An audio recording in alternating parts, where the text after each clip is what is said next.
my name is Dr. Allycin Powell-Hicks. I am here with IONA magazine at our cover shoot, and our cover model is the amazing, fabulous Marlon Yates. And so we're here and we're just going to ask him a few questions so we can get to know him a little bit better. So most of our viewers and most of us know you primarily based on a notable relationship that you've been in for a few years. Yeah. And I really wanted us to focus on a little bit more about you and a little bit less about that. So I just wanted to start with the fact that you're a local California kid, which is pretty rare. Mm-hmm. And so tell us a little bit about where you grew up and what it was like growing up there. From Los Angeles. I grew up in the jungles. It's a blood neighborhood. Most of y'all probably seen it on training day. But yeah, it's a rough area. You know, you can't be you got to pay attention. You know, be aware of your surroundings pretty much, and you know, it really made me who I am today, to be honest. What do you think you learned from it? Like, how did it shape you? It shaped me just to, just be humble. Life is short too. You know, a lot of my buddies are either dead or in jail. Like most of my friends nowadays, I met probably after 15 years old. Like the guys I grew up with, none of them are really around anymore. It's like maybe one or two. Yeah.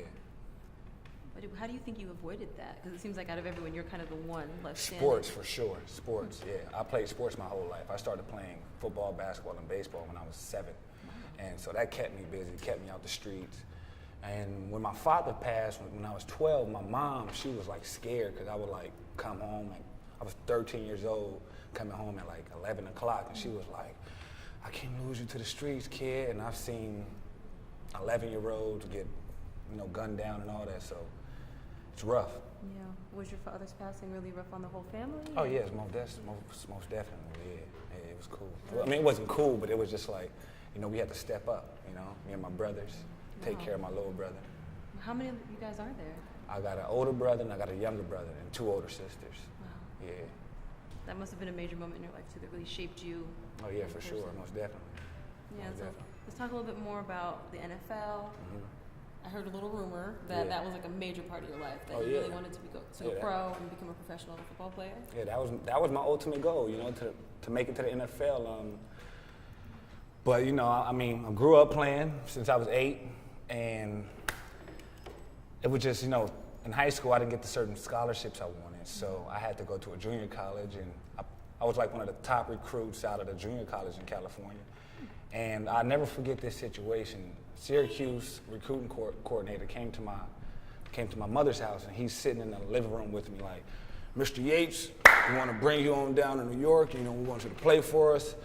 And I'm like, yeah. He was like, but you need about 32 more credits. And I'm like, damn, that's a lot of pressure. I'm like, broke. I'm like, I got to make some money. So I decided, I'm going to hop into this. I'm going to dabble with the Hollywood world. So that's when I decided to move to New York.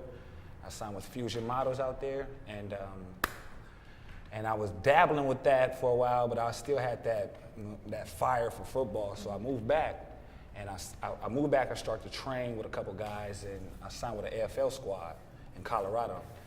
Signed with that squad, and I never forget. I meet the head coach of the team. I meet the owner of the team, and the defensive coordinator comes up to me like, Yates, this is your playbook. The equipment manager will be calling you in a couple hours or whatever, and I'm sitting there like, do I really want to do it? Or was I really trying to prove myself like I could have made it? And so I'm looking out the window and it's snowing, and I'm like, call my buddy, I'm like, should I make this move? He was like, if you really love the game, man, because now, politics plays a major role getting to the NFL, considering you sat out for 3 years.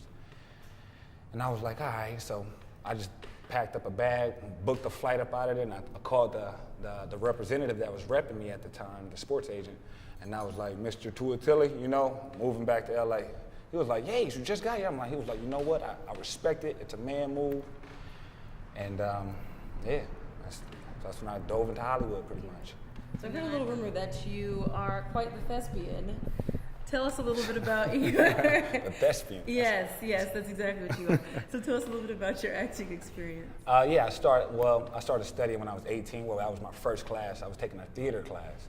And I'll never forget, I had the first scene I ever had to do, it was my first class, and it was from I forgot the scene, I forgot the play or whatever, but you had to put on an English accent. I'm like, I don't know how to do no damn English accent, so I go home and I'm looking up English accents, and I do it, but that was my first class, and then I decided, you know, just to do my research. I would go to like commercial castings, and I would hear certain people talk about certain classes around Hollywood, and I'm like, take note of that, I'm gonna take note of that.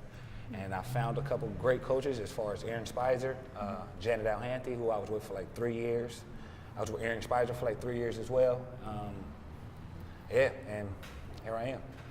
So that's really cool. It seems like, you know, you talked about when you were growing up as a kid, you always kind of kept your head on a swivel. You were always looking around. It seems like that helped you a lot in Hollywood, where you were always focused on, like, you heard something and you're like, write that down. Yeah, for sure. That's really kind of cool. All right. So, you know, a lot of people know you from reality TV, but you talked a lot about, you know, how you've taken these classes, and now you have this amazing opportunity to be in this super huge movie that a lot of people are talking about NWA, Straight Outta Compton, directed by F. Gary Gray. Mind-blowing, amazing opportunity. So tell me a little bit about what it was like to be on set. Oh, God, it was a dream come true, I'll tell you that for sure. I couldn't wait to wake up and get to set. Like, you know, I was the first guy, I was the first actor there every day in the makeup trailer, talking, you know, giggling, you know, just having a blast, man. It was like, it was surreal to me, you know. I never in my life did I think I'd be a part of a Universal project and have an opportunity to work with F. Gary Gray. I mean, I grew up watching his movies, grew up watching all Paul Giamatti movies. I mean, I grew up listening to Dre music, Cube music, and the fact that I'm sitting with these guys every day just having casual conversations like we grew up together was just mind-blowing. So they were on set a lot of the time? Like damn near every day, yeah, for sure. Nice. Yeah. So you got a chance to really build relationships with these like super iconic men. Yeah, me and Dre actually, we had a situation where, so my character, he loses his voice in the movie. And so I had to rehearse it with Dre. So me and Dre walk off to the side and we're sitting over there. He was like, so you heard how the DOC talk, right? And I'm like, yeah, I know how he talk. I've done my research. So he was like, let me hear it. And so I did the little rasp. And he was like, all right, but you should like, we gotta make it more like, you know, it's gotta be, you know. And I was like, I'm sitting there thinking like, damn, Dr. Dre's giving me pointers on how to approach this scene. Like, this is crazy. How cool is it's that? crazy. But I didn't show any fan moments. I tried to keep it cool, like I've been here before. Nah, I tried to keep it cool, but when I got home, I'm excited. You know, I took about 1 billion pictures. It was amazing. That's pretty cool. So for us late 80s babies who maybe didn't really get the full, you know, impact of NWA, because I know, like, I had to, like, research who the DOC was. Yeah. So obviously you got a chance to kind of walk in his skin for a while. So can you kind of educate us on what the DOC's role was and who he was to NWA? Yeah, I actually didn't know who the DOC was neither. So when I originally went out for the Dr. Dre role. So when they called me in like a month and a half later, it was like, want to bring you in for the DOC? I'm like, who the hell is the DOC? So I go up and I come to find out he was like a legendary guy back in the day before he had his, you know, accident. But yeah, just being able to play dude, it was just amazing in itself that I'm playing a legend, you know, that he used to come to set too. He told me about a daily that he's seen. He was like, yo, it was crazy. I was watching that scene where the people, I don't want to give, you know, the story up, but he was like, it was hilarious how, because his character was like a drunk. He was like, he drank a lot back in the day. So in the film, I always got a beer or something in my hand.